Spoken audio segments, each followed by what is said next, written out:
નમસ્કાર મિત્રો, આપનું સ્વાગત છે આપની યુટ્યુબ ચેનલ જ્ઞાન ગુજરાતમાં. મિત્રો, રાજ્ય સરકારે પશુપાલકોના હિતમાં મહત્ત્વનો નિર્ણય. પશુધન વીમા સહાય યોજના જે આજથી ફોર્મ ભરવાનું ચાલુ થઈ ગયું છે, એટલે કે 14 નવેમ્બરથી. તો કોને અને કેટલો લાભ મળશે તેના વિશે સંપૂર્ણ માહિતી જોઈશું આ વિડીયોમાં. તો ચાલો શરૂ કરીએ. જો મિત્રો હજી સુધી તમે અમારી ચેનલ સબસ્ક્રાઇબ ન કરી હોય તો સબસ્ક્રાઇબ કરી દો, લાઈક કરી દો અને મિત્રો સુધી શેર કરી દો. તો મિત્રો જોઈશું પશુધન વીમા સહાય યોજના. તો આ સહાય યોજના પશુધન વીમા સહાય યોજનાનો હેતુ શું છે? તો હેતુ જોઈશું કે પશુઓના વીમાના પ્રીમિયમની રકમમાં સહાય મળવાથી વધુમાં વધુ પશુપાલકો પશુધનના વીમો કરાવવા પ્રેરાય તેવો છે. બીજું લાયકાત જોઈએ તો તમામ પશુપાલકો છે યોજનાનો લાભ. તો પશુના આકસ્મિક મરણના કિસ્સામાં પશુનો વીમો લીધેલ હોય તો પશુપાલકોને આર્થિક નુકસાન થતું અટકે છે તથા પશુપાલન વીમાની રકમમાંથી નવું પશુ ખરીદી થયેલ નુકસાનની સરભર કરી પશુપાલન વ્યવસાય ચાલુ રાખી શકાય.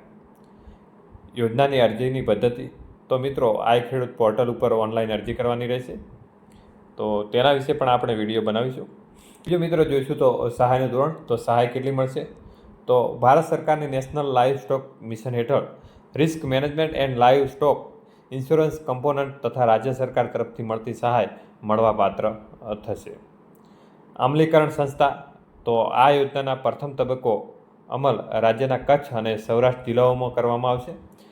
યોજનાનું અમલીકરણ ગુજરાત પશુધન વિકાસ બોર્ડ ગાંધીનગર મારફત કરવામાં આવશે. આ યોજનામાં નજીવા દરથી પશુપાલકોના પશુઓના વીમા નિયત થયેલ વીમા કંપની દ્વારા લેવામાં આવશે. મિત્રો, ગુજરાતના પશુપાલક વીમા કંપનીને માત્ર ₹100ના પ્રીમિયમ ચૂકવીને પોતાના પશુને વીમા કવચથી સુરક્ષિત કરી શકશે. આ યોજનાનો લાભ લેવા માટે પશુપાલકોએ આઈ ખેડૂત પોર્ટલ ઉપર તારીખ 14 નવેમ્બરથી 1 મહિના સુધી ખુલ્લું મુકાશે. એટલે મિત્રો કે આજથી 1 મહિના સુધી ખુલ્લું રહેશે.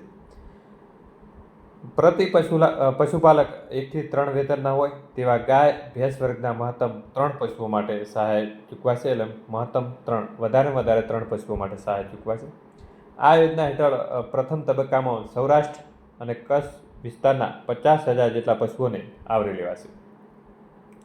બીજું કે આ યોજનાને વધુ અસરકારક બનાવવા માટે ગુજરાત પશુધન વિકાસ બોર્ડ અને ICICI Lombard general insurance company વચ્ચે થયા છે કરાર.